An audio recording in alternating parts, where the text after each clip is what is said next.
हरे कृष्णा। प्रेम से बोले जीवित वाहन भगवान की जय, जीतिया माई की जय। ओम नमः शिवाय। प्रिय भक्तगणों, आज कृष्ण पक्ष आश्विन मास की अष्टमी तिथि है और आज महापुण्य फलदायी जीतिया व्रत है। यह जीतिया व्रत देवतुल्य संतान को देने वाली मानी जाती है। इस व्रत के प्रभाव से संतान दीर्घायु होते हैं। यह सबसे कठिन व्रतों में से एक माना जाता है।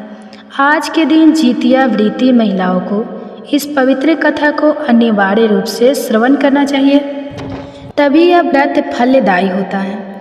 आज मैं आप सभी को सुनाने जा रही हूँ जीतिया व्रत की संपूर्ण 5 बड़ी ही दुर्लभ कथाएं। इस व्रत को करने तथा इसको श्रवण करने से जीतिया व्रती महिलाएं जब तक जीवित रहती हैं तब तक भगवान जीमूत वाहन की कृपा से उस माता के पुत्र का कोई बाल भी बांका नहीं कर सकता। इस व्रत कथा के प्रभाव से पुत्र की आयु लंबी होती है, घर में सुख समृद्धि तथा लक्ष्मी का वास होता है। तो आप सभी भक्तजन इस पवित्र कथा को बड़ी ही श्रद्धा और प्रसन्नचित मन से सुनिए। 2 बहनें थीं, एक का नाम सुखिया और दूसरी का नाम दुखिया था। दोनों का भाग्य उनके नाम जैसा ही था। दुखिया गरीब और बहुत दुखी रहती थी, सुखिया अमीर थी और हमेशा सुखी रहती थी। दोनों एक ही गांव में रहते थे। दुखिया सुखिया के घर में काम करती थी, साफ सफाई करती थी, खाना बनाती थी और जो खाना बच जाता था वह खाना सुखिया दुखिया को दे देती थी। इसी तरह दुखिया का घर चलता था। समय बीता गया, दोनों के बच्चे थे।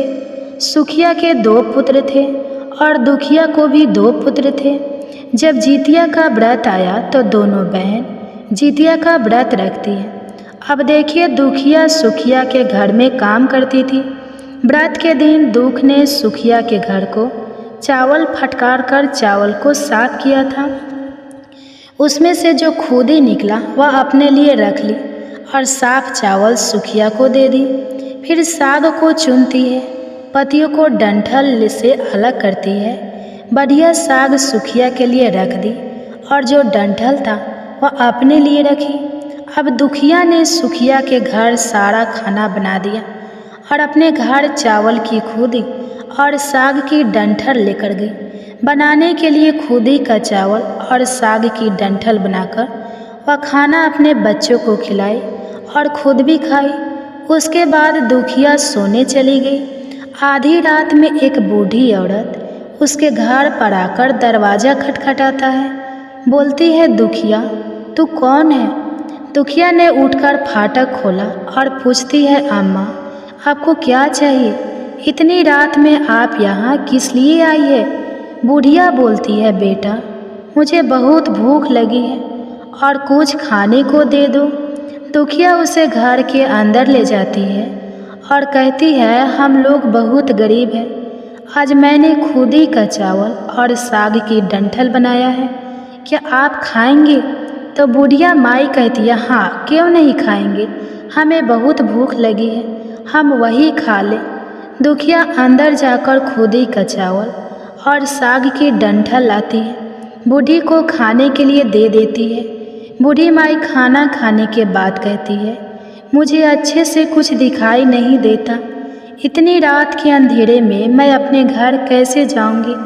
तो दुखिया कहती है, कोई बात नहीं, आप यहीं पर सो जाइए, सुबह अपने घर चले जाइएगा। तो बूढ़ी माई दुखिया के घर में ही सो जाती है।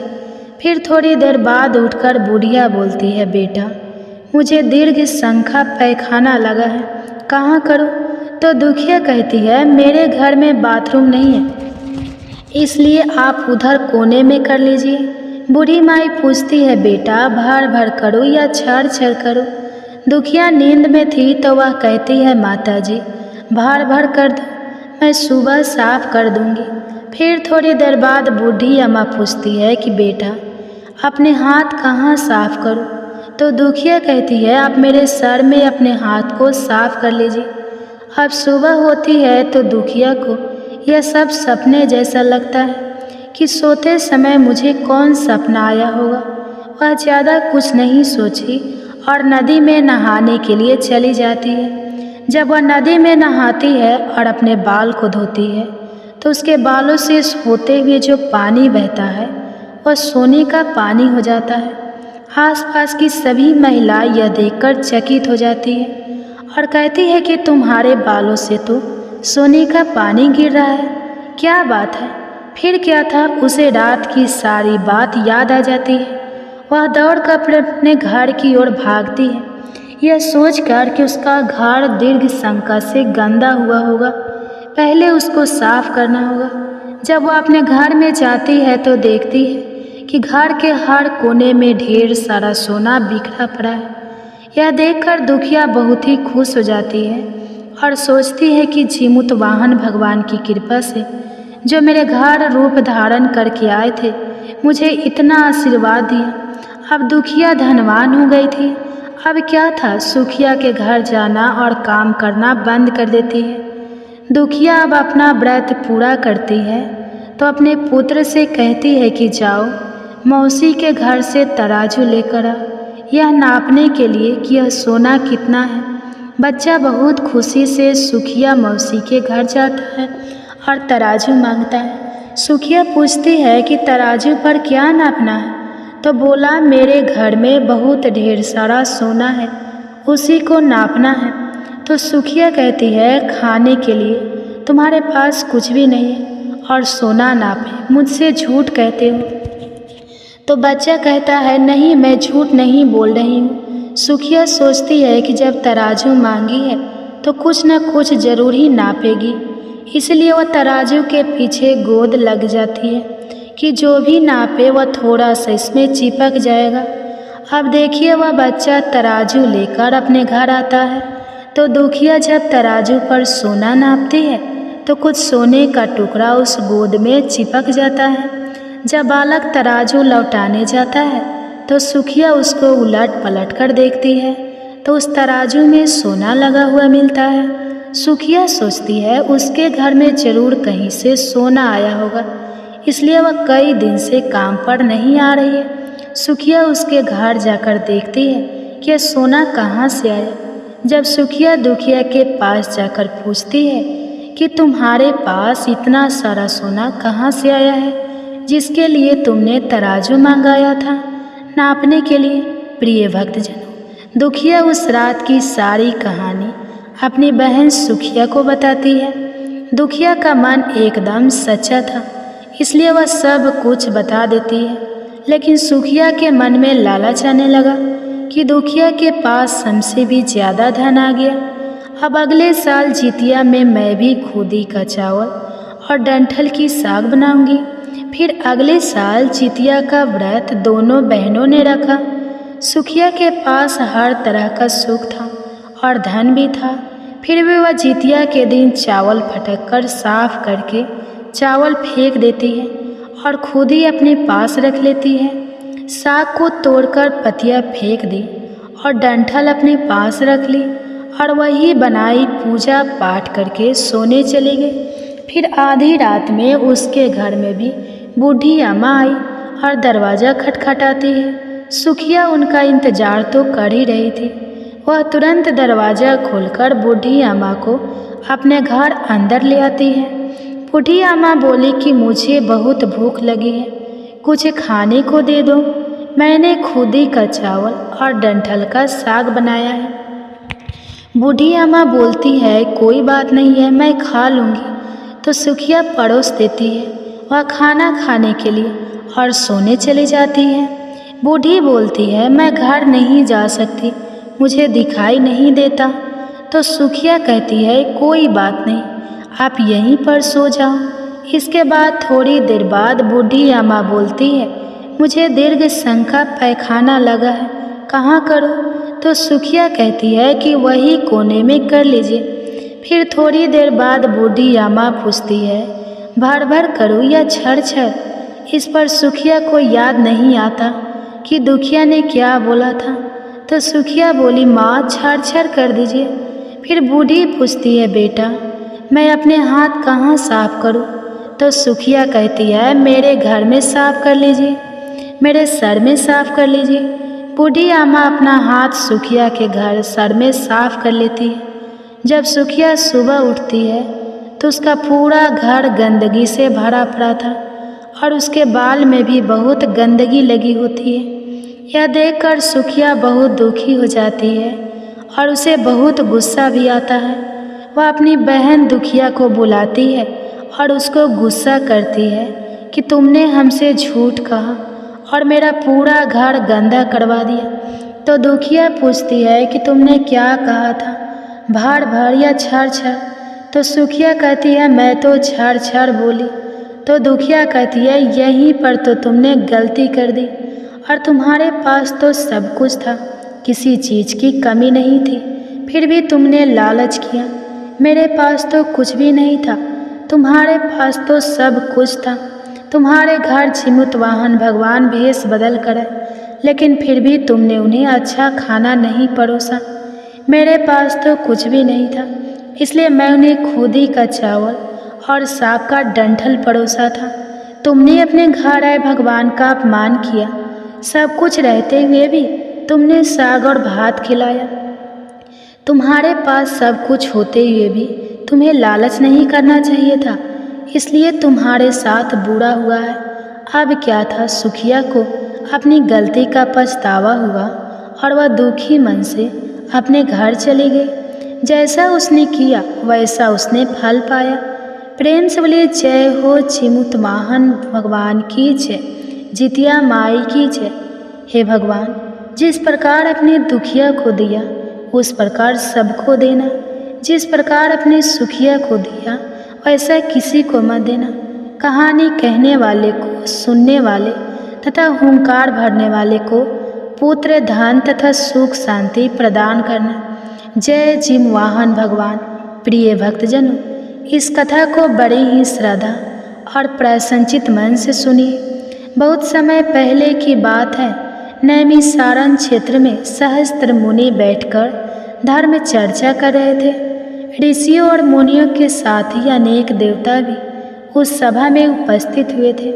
उन ऋषि मुनियों के मध्य सूत जी महाराज उसी प्रकार सुशोभित हो रहे थे जिस प्रकार से तारागणों के मध्य में चंद्रमा सुशोभित होता है। इस धर्म चर्चा के बीच ही महर्षियों ने संसार के कल्याण हेतु हाथ जोड़कर सूत जी महाराज से कहा, महाराज, कलयुग में मनुष्य की आयु और श्रद्धा दोनों ही काफ़ी कम हो जाए, लोग अल्प आयु होंगे, महिलाओं की संतानें बचपन में ही मरने लग जाएंगी और माता पिता के जीवित रहते ही उनके पुत्र मर जाया करेंगे। एक ऋषि ने हाथ जोड़कर आगे कहा, महाराज, इस भीषण विपत्ति से बचने का कोई उपाय होगा? सूत जी बोले, अपने बहुत ही उत्तम प्रश्न पूछा है। कली काल में जब मनुष्य की आयु कम होगी और श्रद्धा भक्ति उससे भी कम होगी, तब कली काल में माता पिता के सामने उनके छोटे छोटे बच्चों और जवान पुत्रों का मरना एक सामान्य बात हो जाएंगी। उस समय जो भी माता नियम पूर्वक इस जीवित पुत्री का व्रत को करेंगी, उसके सभी पुत्र पूरी आयु तक जीवित रहेंगे। माता पिता के रहते हुए किसी भी पुत्र की मृत्यु नहीं होगी। संसार की भलाई के लिए मैं इस संपूर्ण वृत्तांत को कहता हूँ। सूत जी ने कहा, जब द्वापर युग का अंत होकर कलयुग प्रारंभ हो रहा था, उस काल में अपने अपने पुत्र की मृत्यु से दुखी बहुत ही शोकाकुल स्त्रियों ने आपस में सलाह की कि वे सभी मिलकर महर्षि गौतम जी के पास गए। उन सभी स्त्रियों ने महर्षि गौतम की वंदना की और कहा, हे प्रभु, अब का युग आ रहा है। कलयुग में लोगों के पुत्र किस तरह पूर्ण आयु तक जीवित रहेंगे और माता पिता की जीवित रहते मृत्यु को प्राप्त नहीं होंगे। इसके लिए कोई उपाय बताइए और कोई ऐसा व्रत, जप, तप अथवा पूजा हो कि हमें कहिए। गौतम जी ने कहा, मैं आपको एक प्राचीन वृत्तांत सुनाता हूँ, ध्यानपूर्वक सुनिए। महर्षि गौतम बोले, महाभारत का युद्ध समाप्त हो जाने के बाद एक रात्रि में द्रौपदी के 5 सोते हुए पुत्रों की द्रोणाचार्य के पुत्र अश्वत्थामा ने हत्या कर दी थी। द्रौपदी सहित 5 पांडव बहुत ही दुखी हुए। कुछ समय बाद अपनी सखियों के साथ में लेकर द्रौपदी महर्षि धम्मे के पास गई। द्रौपदी ने महर्षि धम्मे से कहा, हे मुनिवर, कौन सा उपाय करने से संतान दीर्घायु हो? उन पर कृपा करके वह उपाय हमको बताइए।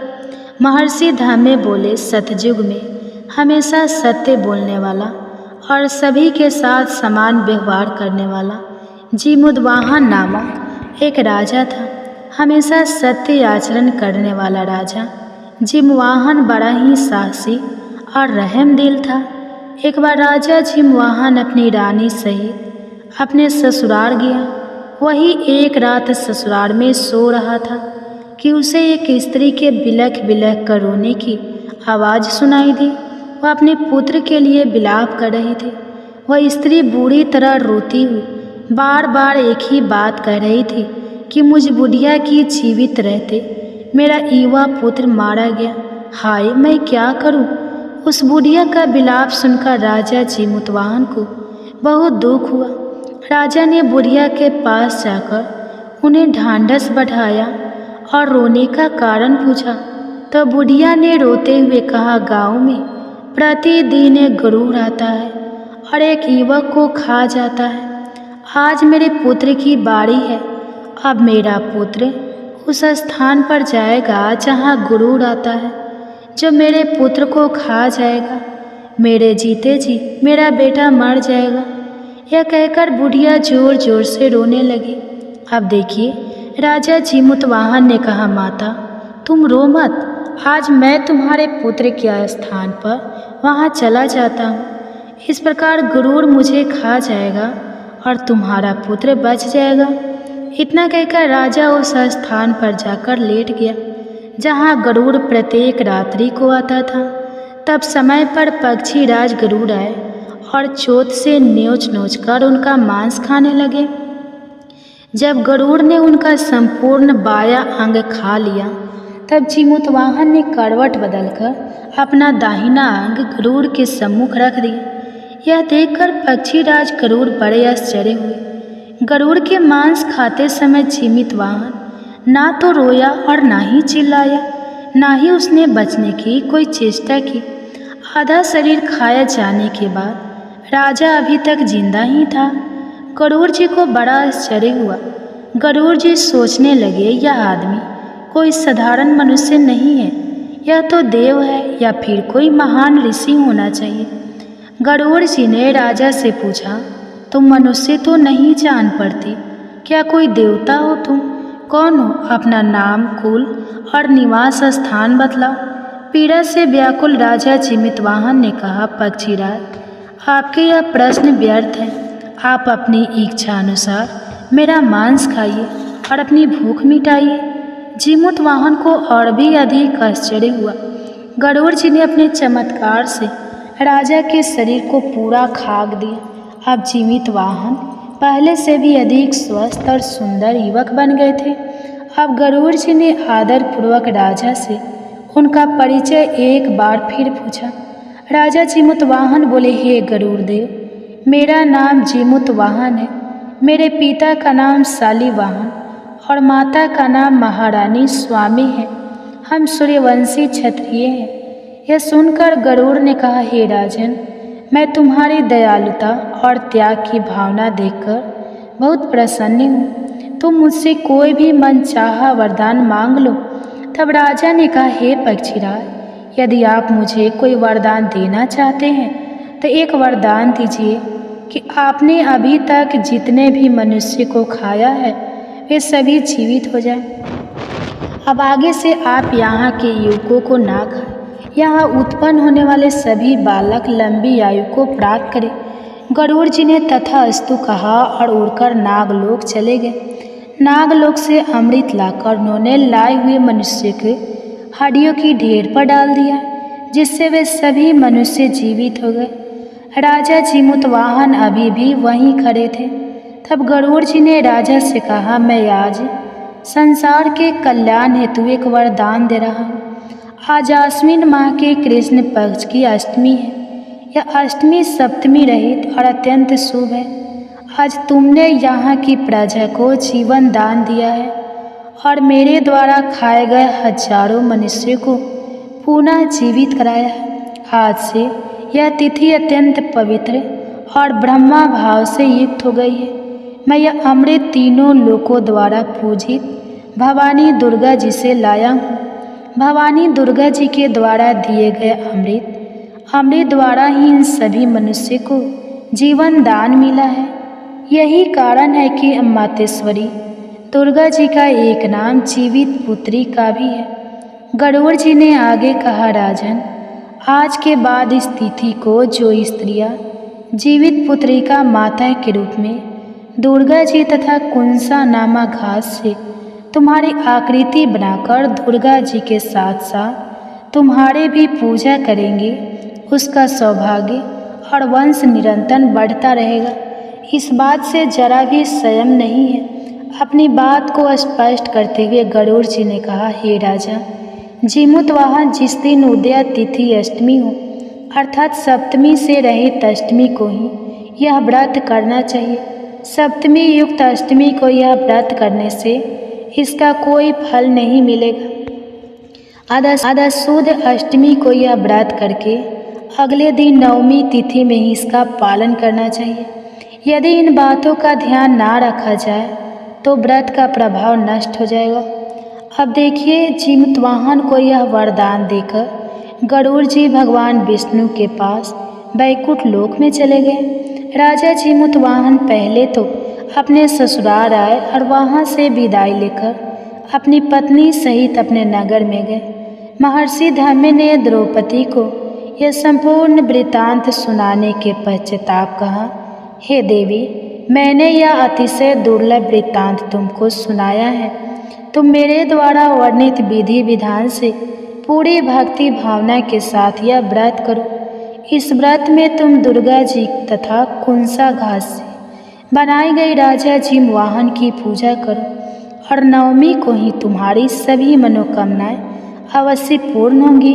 हर बार प्रेम से बोलिए, जीमूतवाहन भगवान की जय। जय माता जीतिया की जय। ओम नमः शिवाय। प्रिय भक्तजनों, आइए सुनते हैं अब दूसरी कथा। नर्मदा नदी के पास एक कंचनवटी नाम का नगर था। वहाँ के राजा का नाम मलाई केतु था। उसी नर्मदा नदी के पश्चिम और बालुट नाम की मरुभूमि थी, जिसमें एक विशाल पेड़ पर चील रहती थी और उसी पेड़ के नीचे एक सियारन भी रहती थी। चील और सियारिन दोनों ही पक्की सहेलियाँ थी।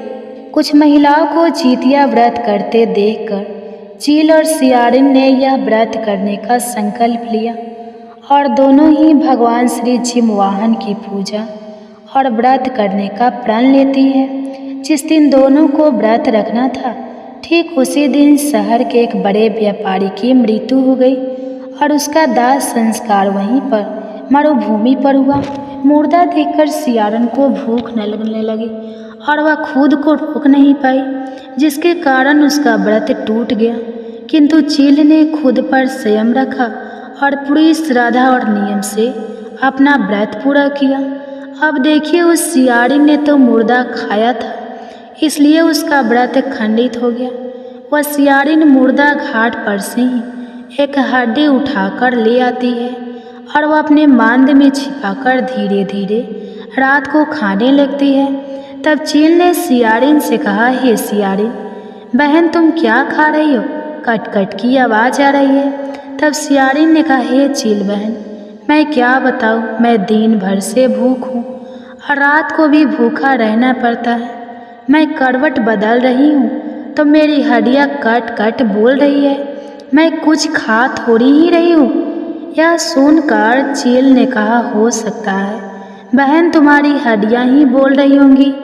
अब देखिए, उस चील ने सोचा कि उसकी बहन सियारिन सत्य बोल रही है। इस प्रकार से सुबह होते ही चील ने अपना पारण पूर्ण किया।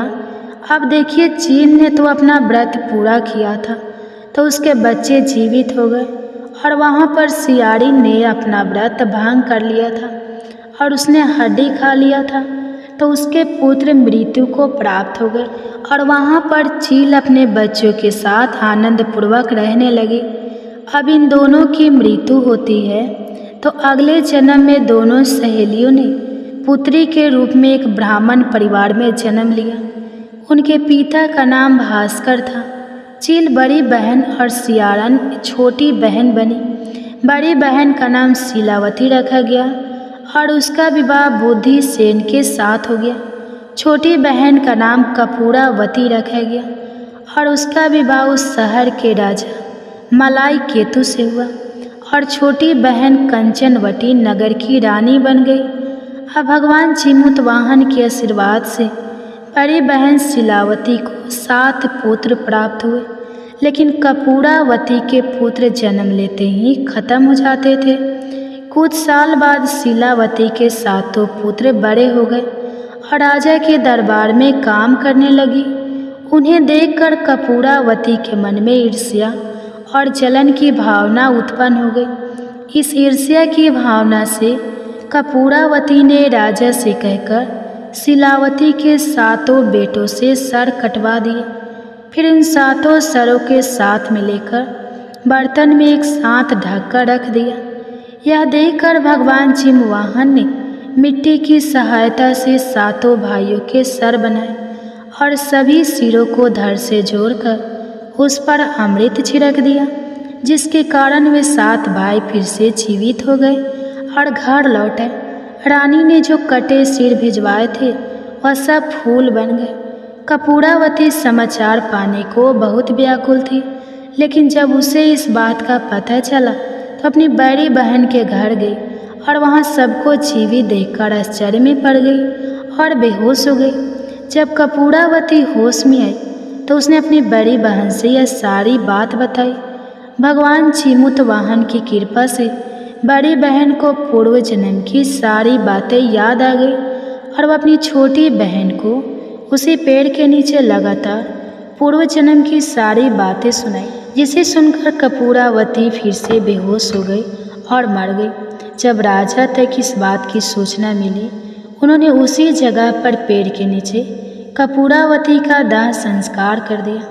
अब देखिए, बड़ी बहन इस जन्म में भी अपने पुत्रों के साथ सुखपूर्वक रहने लगी और अपना जीवन व्यतीत करते हुए वृद्धावस्था में भगवान को प्रिय हो जाती है और मृत्यु को प्राप्त होती है। अगले जन्म में फिर से छोटी बहन जो सियारिन थी उसने जन्म लिया और उसे वह सारी बात याद थी। इस जन्म में उसने भगवान चिमुतवाहन की पूजा की और जितिया का व्रत किया। इसके फल से उसे पुत्र रत्न की प्राप्ति हुई। उसके सारे पाप मिट गए और वह पुत्रवती हो गई। इस जन्म में वह अपना जीवन आनंद पूर्वक बिताने लगी। तो प्रेम से बोले जय चिमुतवाहन भगवान, जय हो जितिया माई। एक गांव में 2 बहनें थीं जिनका नाम चुलिया और सिरिया थी। चुलिया बहुत ही मेहनती थी और गरीब भी थी। वह मजदूरी करके अपने बच्चे को पालती थी, लेकिन सिरिया गलत आचरण वाली थी जो हमेशा मौज और ऐश करती थी और चुलिया से जलती थी। हर वक्त सिरिया यह सोचती थी कि चुलिया इतनी खुश कैसे रहती है। चुलिया की हंसी खुशी सिरिया से सह नहीं हो पाती। उसके कारण सिरिया चुलिया की संतानों को सताने के लिए कई प्रयास कर रही थी और कई बार उसके बच्चों को मारने की कोशिश भी कर चुकी थी, किंतु चुलिया की तपस्या और व्रत के कारण उसके बच्चे सदैव सुरक्षित बच जाया करते थे।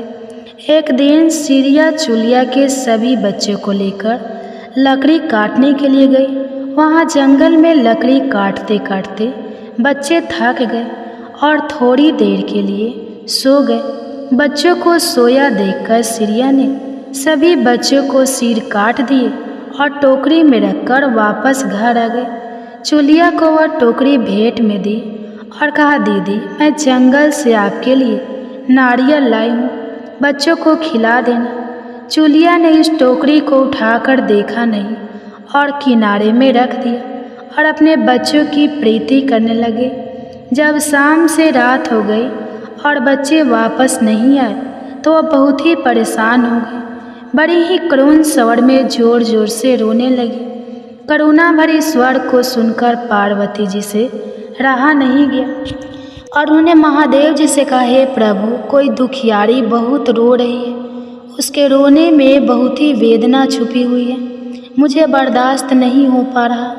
हमें चलकर देखना चाहिए कि कौन रो रहा है और क्यों रो रहा है। इस बात पर महादेव जी ने कहा, हे देवी, यह मृत्यु लोक है और यहाँ पर यह साधारण सी बात है, लेकिन पार्वती जी के हठ के कारण महादेव जी उनके सामने झुक गए और चुलिया के पास जाकर उसके रोने के कारण पूछे। महादेव जी के पूछने पर चुलिया ने अपने रोने का कारण विस्तार से बताया। शंकर जी ने जब ध्यान लगाया तो उन्होंने चुलिया के बच्चों को जंगल में मृत पाया, जिसके बाद शंकर जी ने पार्वती जी को अनुरोध किया और बच्चों को पुनः जीवित कर दिया। बच्चे नींद से उठकर मौसी को ढूंढ रहे थे, किंतु मौसी वहाँ नहीं आई थी। बच्चे डर कर घर आ गए और मौसी के सारे कार्य माँ के सामने बता दिए। यह सब सुनकर चुलिया सिरिया के पास जाकर लड़ने लगी कि तुम मेरे बच्चों को जंगल में क्यों अकेला छोड़कर आए। दोनों बहनों में लड़ाई शुरू हो गई और यह लड़ाई 7 दिन 7 रात तक चलती रही, किंतु उस लड़ाई का कोई हल नहीं निकला। उसके बाद दोनों ने उस जंगल में एक तपस्वी को घटना सुनाई। घटना को सुनने के बाद तपस्वी ने दोनों को आदेश दिया कि तुम दोनों जाकर पास में खेल रहे बच्चों को बाल से घसीटते हुए मेरे पास लाओ, उसके बाद मैं निर्णय करूँगा। अब देखिए, चुलिया तो बच्चों की माँ थी, उससे बच्चों की पीड़ा देखी नहीं जा सकी। उसने महात्मा के वचनों का पालन नहीं किया, लेकिन सिरिया दौड़ती हुई गई और खेलते हुए बच्चों को बाल से पकड़कर खींच कर ले आई। जिसके बाद तपस्वी ने सिरिया को यह श्राप दिया कि इस जन्म में इसी तरह तू सदैव जलती रहेगी और दुखी होती रहेगी। जो महिला किसी बच्चे की पीड़ा और माँ की ममता नहीं जानती, वह जीवन भर धरती पर दुख भोगने के अलावा और कुछ नहीं पाती। ऐसा कहकर ऋषि ने चुलिया को आशीर्वाद दिया और कहा, चुलिया तू सदैव पुत्रवती रहेगी, तेरे पुत्र तेरे आचरण में लगे रहेंगे। तू जब तक जीवित रहेंगी तेरे पुत्र तेरे समक्ष दिखाई देते रहेंगे। तू अपना जीवन सुखपूर्वक व्यतीत करेगी। ऐसा कहकर ऋषि जी अपने ध्यान में लगे और चुलिया अपने बच्चे को लेकर खुशी खुशी अपने घर चलिए। प्रेम से बोलिए जय शिव शंकर भगवान की जय, जय चिमुतवाहन भगवान की जय, जितिया माई की जय। प्रिय भक्तजनों, आइए अब सुनते हैं 5वीं कथा, जिसे सुने बिना यह कथा अधूरी मानी जाती है। महाभारत के युद्ध में जब अश्वत्थामा अपने पिता की मृत्यु से बहुत दुखी थे और अपने पिता की मृत्यु का बदला लेना चाहते थे, जिसके कारण वह पांडव के शिविर में घुस गए। शिविर में उस समय 5 लोग सो रहे थे, जिसके कारण अश्वत्थामा ने उनको पांडव समझकर खत्म कर दिया, उनकी हत्या कर दी। यह माना गया कि सभी पुत्र द्रौपदी के पुत्र थे। जिसके बाद अर्जुन ने अश्वत्थामा को बंदी बना लिया और उसकी दिव्य मणि छीन ली, जिसके कारण अश्वत्थामा ने क्रोध में आकर अभिमन्यु की पत्नी के गर्भ में पल रहे शिशु को भी ब्रह्मास्त्र के जरिए मार डाला। जिसके बाद भगवान श्री कृष्ण ने अपने सारे पुण्य का फल उत्तरा की अजन्मी संतान को दे दिया और गर्भ में पल रहे शिशु को पुनः जीवित किया। श्री कृष्ण भगवान की कृपा से इस पुत्र का नाम जीवित पुत्री का नाम दिया गया। तब से लेकर आज तक संतान की लंबी उम्र के लिए और उनकी मंगल कामना के लिए हर साल माताएं जीतिया या जीवित पुत्रिका का व्रत रखती है और परंपरा के साथ उन्हें पूरा भी करती है। तो प्रेम से बोले चिमुतवाहन भगवान की जय, जय जीतिया माई की जय। ओम नमः शिवाय। प्रिय भक्तजनों, उम्मीद करती हूँ कि आज की यह कथा आपको बेहद पसंद आई होगी। अगर पसंद आए तो वीडियो को लाइक ज़रूर कीजिएगा, शेयर भी कीजिएगा और हमारे चैनल को सब्सक्राइब करना मत भूलिए और कमेंट्स में जय माता जीतिया अवश्य लिखिए। आपका जीवन मंगलमय हो और आपके पुत्र सदैव आपके आंचल में बने रहे। ओम नमः शिवाय।